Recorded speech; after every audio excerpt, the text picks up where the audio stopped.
네, 오늘 방송은 상속과 증여에 대한 부분입니다. 자, 오늘은 이제 상속과 증여 기본적인 내용들을 강의하실 것 같아요. 예. 이게 또 가업승계의 출발점이라고 또 말씀하시는데 네. 어떤 내용인지 말씀 부탁드립니다. 예. 먼저 가압승계 출발점에 대한 이야기를 좀 할게요. 물론 이제 방송으로 혹시나 이 일을 하시는 분이 볼 수도 있고요. 실제 네. 가압승계를 고민하시는 오너분이 보실 수도 있는데요. 네, 가장 중요한 거는 본인의 재산 상태를 한번 잘 파악해 보는 거죠. 그래서 현금 자산이 얼마나 있는지, 회사를 운영하시는 분들은 본인 회사 자체가 다 비상장 주식이 자산이잖아요. 그렇죠. 그리고 부동산하고 네, 그다음에 사업체. 이 사업체라는 건 어떤 의미에서 보면 이제 영업권이라고 볼 수 있을 것 같아요. 영업권. 예. 왜냐하면 우리가 특히 비상장 주식 같은 경우는 장부상의 자산 가치는 있잖아요. 네, 그런데 이제 우리가 손익가치라고 하잖아요. 네, 네, 그 손익가치라는 게 결론적으로는 저는 개인적으로 CEO의 네. 뭐 영업권 가치라고 저는 봐요. 손익가치라면 영업이익 말씀하시는 거죠? 그렇죠. 왜냐하면 이제 CEO가 중소기업은 없으면은 네, 그 영업이익 자체가 거의 제로가 될 수도 있기 때문에 네, CEO가 있으면은 그 영업이익이 계속 지속이 되고 네, 없으면 제로다. 그게 결국 영업권 아닌가요? 네, 맞습니다. 예, 그런 의미에서 이제 자산으로 저는 보고 있고요. 네, 두 번째는 이제 당연히 원치를 파악해야 되겠죠. 음, 예. 그래서 이제 CEO 분들이는 자산가들 중에 가끔 이런 분들이 나 다 써버리고 싶다. 네, 예. 가끔 물론, 있습니다. 물론 저도 네. 그래요. 다 써버리고 네. 싶어요. 네. 다만 네, 내가 쓰다 남긴 게 네. 자녀한테 로또가 돼서는 안 된다. 이건 아무런 메시지가 없으면 로또하고 뭐가 다르겠어요? 맞습니다. 예, 내가 쓰다 남은 거 10억 주고 20억 주고는 그냥 네. 자녀가 10억 로또 당첨됐다. 로또가 당첨됐을 때 그 로또가 주는 폐해가 어떤지 잘 알고 있잖아요, 우리는. 그래서 대부분 뭐 복권을 당첨된 사람들도 그렇죠. 말미가 이렇게 안 좋죠. 그래서 제가 여쭤봅니다. 네, 그 로또 당첨 일시 로또하고 연금 로또가 있는데 네, 오너분들한테 네. 물어보면 네. 다들 일시납 로또를 받고 싶다 이렇게 얘기를 하세요. 일시나. 예. 근데 이제 만약에 로또 당첨 주인공이 자녀다. 네, 그러면 그때는 고민하세요. 네. 대부분 자녀는 연금 로또가 됐으면 좋겠다. 왜 그럴까요? 뭐 아이의 어떤 뭐 인생을 망칠 수도 있잖아요. 예, 그렇죠. 그러니까 네. 본인이 되면 본인은 자신은 컨트롤할 수 있는데 네, 자녀는 아직 못 믿겠다는 거예요. 당연한 것 같아요. 예, 그래서 그 로또가 자녀 인생을 망칠 수도 있으니 가급적 연금으로 줬으면 좋겠다. 네, 그러니까 기본적으로 그렇게 자산을 이전할 때 네. 뭔가 연금성의 자산을 주겠다는 본능적인 니즈가 있다는 거예요. 네, 그 다음에 뭐 물려주고 싶다, 네. 사회 환원하고 싶다, 뭐 네. 이런 이제 세 가지 유형이 있겠죠. 상속과 증여에 대한 뭐 개념을 좀 설명해 주시면 좋을 것 같네요. 예, 상속증여에 대한 이제 간단한 개념을 하나 말씀드리면, 네, 상속세 납세 의무자는 본인이 아니죠. 이건 이제 당연히 그 자산을 받는 상속인들이 납부하는 거고요. 네, 상속 시기 임의 조절이 안 되잖아요. 이건 안 되겠죠. 주는 걸 네. 조절할 수 있는 게 아니고, 네. 예, 뭐 상속 후 해체가 이건 불가능하고요. 네, 반대로 이제 사전 증여는 이게 다 가능하죠. 네, 사망 전에 무상 이전하는 거고, 네, 증여 시기를 이미 조절할 수 있는 거고, 상속 후 해체가 가능하다. 뭐 이런 사항이 있고요. 네, 자, 상속세를 줄이기 위해서 해야 되는 게 이제 사전 증여라고 제가 여러 번 말씀드렸을 겁니다. 네, 네. 예. 그래서 상속 플랜을 짜는 거는 곧 증여 플랜을 짜는 거하고 같아요. 예, 왜냐하면 상속이 이루어지고 난 후에 뭐 사후 관리로 하는 건 별로 없어요. 상속세를 줄이기 위해서 사전 증여를 어떻게 할 거냐가 일맥상통한 거죠. 자, 그래서 어쨌든 상속이든 증여든 자녀에 대한 분석이 가장 기본인 것 같아요. 그래서 저 같은 경우도 이 자산도 궁합이 있다고 봐요. 네, 예, 어떤 자녀는 부동산 궁합이 맞는 자녀가 있고요. 네. 어떤 자녀는 현금이 궁합이 맞는 자녀가 있고, 어떤 경우 자녀는 사업이 궁합이 맞는 자산이 있고. 자녀에 대한 분석. 그렇죠. 예, 이게 자녀의 성향에 대한 분석이 되게 전 중요하다. 예, 부동산 관리 능력이 탁월한 친구한테 현금 주면 안 되고요. 예, 현금 관리 능력이 탁월한 친구한테 부동산 주는 거 미스매칭이 되잖아요. 네, 이게 제일 중요하다. 뭐 이렇게 네. 보시면 될 것 같고요. 네, 상속세 과세 대상 및 납세 의무자에 대해서 한번 좀 알아보기로 할게요. 네, 자, 돌아가신 분이 피상속인이라고 하죠. 네, 예, 사망할 당시에 내가 거주자냐 아니냐에 따라서 상속세 과세 대상 재산 범위가 다릅니다. 그래서 네. 거주자는 네, 국적과 상관없습니다. 네, 예, 외국인이라도 일정 거주자 요건을 갖추게 되면 거주자예요. 네, 국내의 모든 재산이 과세 대상입니다. 네, 반면에 이제 거주자가 아닌 분들 같은 경우는 네, 국내 소재 재산만 과세 대상입니다. 근데 요즘은 이제 뭐 글로벌 시대에 실제 뭐 국내에 몇 번 안 계시고 해외에 많이 국적은 우리나라 국적이더라도 해외에 오래 체류하고 계신 분들이 비거주자 판단을 받을 수도 있거든요. 네. 그런 경우는 이제 국내 소재에 대해서만 과세 대상을 하고 네. 그 나라의 자산이 있는 경우는 그 나라의 또 상속세 제도에 의해서 세금을 납부를 하겠죠.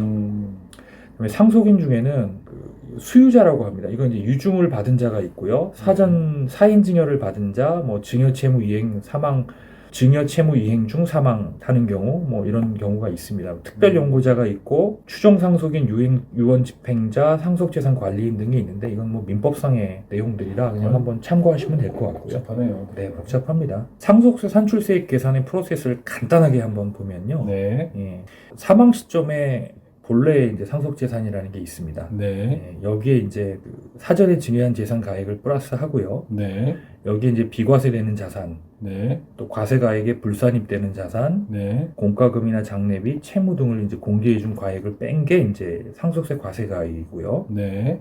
거기서 이제 또 상속공제가 있습니다. 네. 감정평가 수수료 이런 것들 뺀 게 네. 상속세 과세 표준입니다. 아, 잘못 나와 있군요. 예. 네. 여기에 이제 세율을 곱해주면 이제 산출세액이 되겠죠. 세율 한번 알아볼까요? 네. 네, 세율은 이제 과세 표준이 기준입니다. 네. 과세 표준 기준으로 1억 이하는 10%, 네. 5억 이하는 이제 20%, 네. 10억 이하는 30%, 30억 이하는 40%, 30억 초과는 50% 이렇게 돼 있죠. 그래서 아까 제가 말씀드린 것처럼 한 15년, 20년 전에는 아파트 10억 넘는 게 거의 없었어요. 제일 비싼 데가 10억이 됐을래나?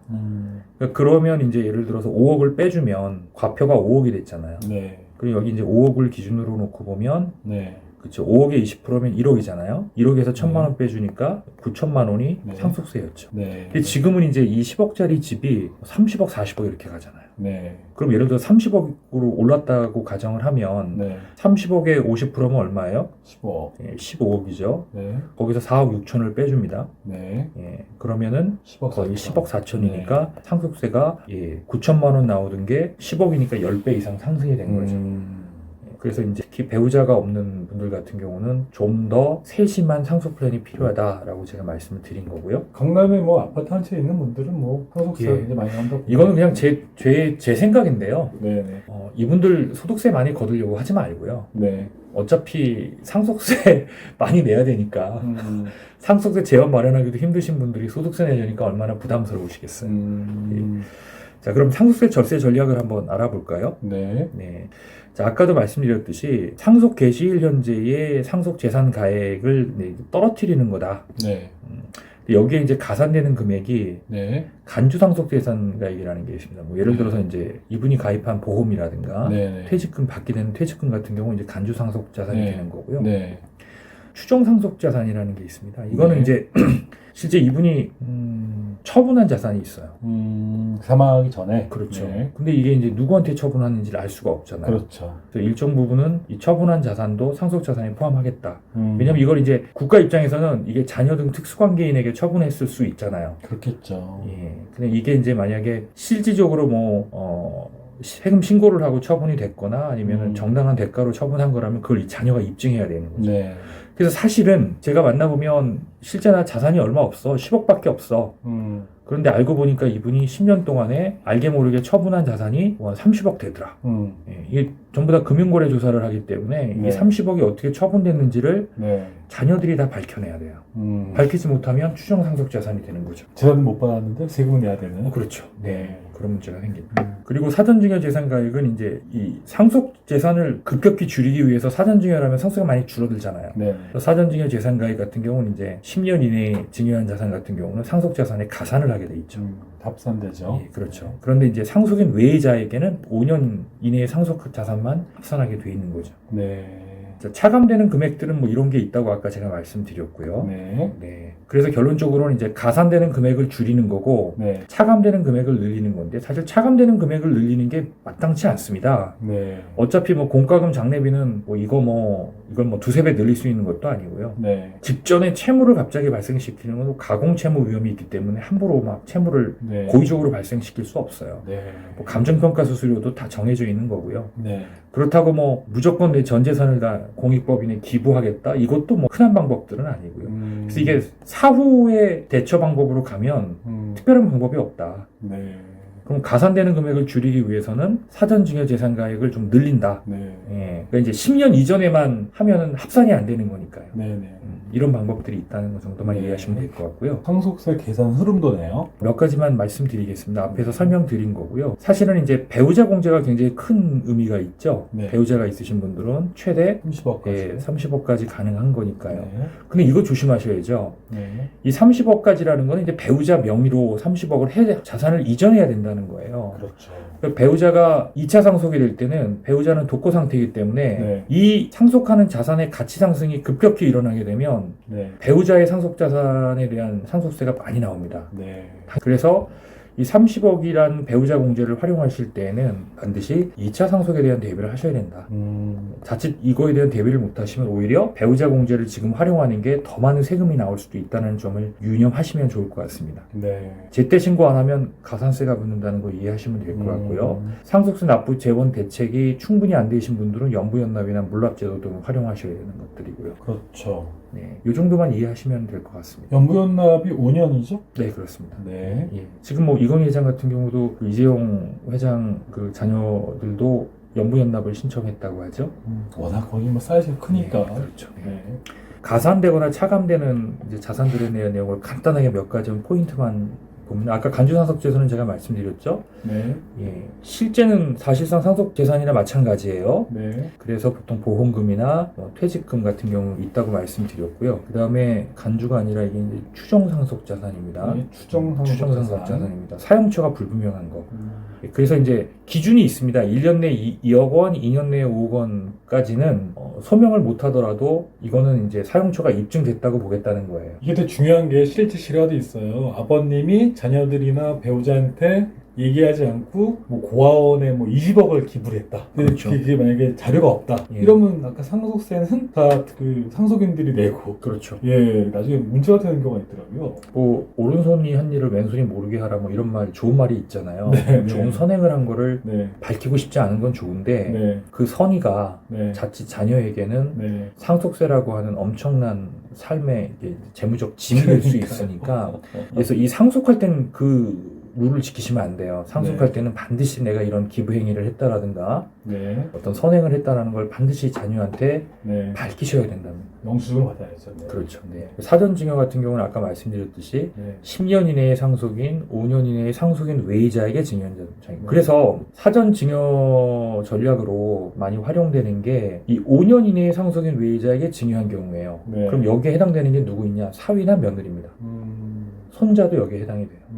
그래서 증여를 할 때 사위를 아들처럼 며느리를 딸처럼 생각하라는 이제 상속 증여 컨설팅의 이 근거 억조 같은 말들이 있어요. 여기서 고민들을 많이 하시죠. 쉽지는 않을 것 같아요. 예, 그렇습니다. 나머지는 그냥 이 자료에 있는 내용을 한번 읽어보시면 될 것 같고요. 네. 네. 차가감되는 금액 중에 몇 가지 사례만 한번 좀 알아볼게요. 네. 통상적으로 그냥 일괄공제에 보통 5억을 적용받는 경우가 대부분입니다. 네. 일괄공제 네, 5억. 특별히 이제 자녀분들 중에 장애인이 많거나 아니면 자녀들이 과거 10명, 15명 이렇게 되지 않고서는 그냥 일괄공제 5억을 받는다. 배우자 공제는 최대 30억 한도 내에서 공제를 받는다. 이 정도만 이해하시면 될 것 같고 네. 배우자 공제를 30억 활용할 계획이 있으신 경우에는 반드시 배우자에게는 현금성 자산을 증여해 상속해라. 두 번째, 부동산이나 주식을 상속할 경우에는 2차 상속에 대한 대비를 철저히 해라. 네. 이 원칙만 지키시면 될 것 같습니다. 네.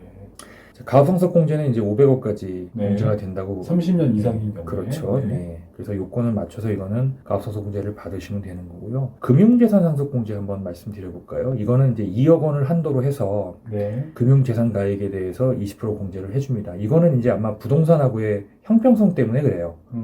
부동산은 우리가 보통 공시지가나 기준시가 이런 걸 반영하지 않습니까? 네네. 예. 근데 금융재산은 이런 게 없잖아요. 네. 그러다 보니까 부동산에 비해서 이 정도의 혜택을 주는 거죠. 음. 그래서 이제 보험을 드신 분 같은 경우도 보험도 금융재산이기 때문에 네. 실제 보험금은 상속자산에 포함은 돼요. 네. 그렇지만 2억 원 한도 내에서 보험금의 20%는 금융자산 공제가 된다. 네. 이해를 하시면 될 것 같습니다. 네. 그다음에 부모님, 이건 이제 효도한 효자한테 주는 공제라고들 보통 하죠. 부모하고 합가해서 부모를 오랫동안 10년 이상 모시고 살면 그 집을 상속받을 때 상속세 감면을 해준다. 이렇게 이해하시면 될 것 같습니다. 효자 공제. 네, 간단하게 상속세 절감 효과를 한번 볼까요? 네. 자, 당초에 이렇습니다. 왼쪽을 보시면은 추정 상속 자산이라는 게 있어요. 네. 이거 이제 사용처를 확인 못하면 이게 상속 재산이 되는 거예요. 네. 그럼 이제 이거를 사용처를 반드시 밝혀야 되는데 밝히기가 쉽지가 않겠죠. 네. 밝히면 이게 이제 빠지는 거고 못 밝히면 이게 그대로 상속 자산이 된다는 겁니다. 네. 그리고 사전증여 자산이 있습니다. 네. 자, 이것도 이제 아까 말씀드린 것처럼 상속인인 경우에는 5년, 상속인인 경우에는 10년, 상속인 외의자인 경우에는 5년. 그러니까 이 기간 이전에 증여를 하면 이것도 제로로 만들 수 있는 거죠. 그럼 이런 것들을 이제 대응을 소홀히 해서 추정 상속 자산도 있고 사전 증여도 걸리게 되면 네. 이분은 과표가 170억이고 네. 미리 이런 것들을 대처하신 분은 과표가 95억으로 뚝 떨어지잖아요. 네. 그럼 이분은 납부할 세액이 63억인 반면에 이분은 38억이니까 네. 조조익순으로 조금만 서두르신 분은 무려 24억만큼 상속세를 덜 낼 수도 있는 거지요. 상속과 증여에 관련돼서 뭐 한 말씀만 더 정리해서 말씀해 주신다고 한다면? 네. 기본 기준이 이렇습니다. 상속세 과세 대상이 이미 된다고 하면은, 네. 아까 말씀드린 조조익선, 네. 어느 정도의 상속세를 납부할 수 있는 준비를, 네. 꼭 일찍 좀 먼저 하셔야 된다. 네. 예, 특히 이제 과표를 줄일 수 없는 분들 있잖아요. 네네. 강남에 아파트를 갖고 있는 분은 과표를 줄일 수가 없어요. 네네. 재원 마련을 효율적으로 하는 것 외에는 대안이 없습니다. 네네. 예, 그런 것들을 좀 일찍 준비하셔서 상속세를 좀 슬기롭게 줄일 수 있는 그런 기회가 됐으면 합니다. 네. 오늘 부장님 방송 감사합니다. 네, 고맙습니다.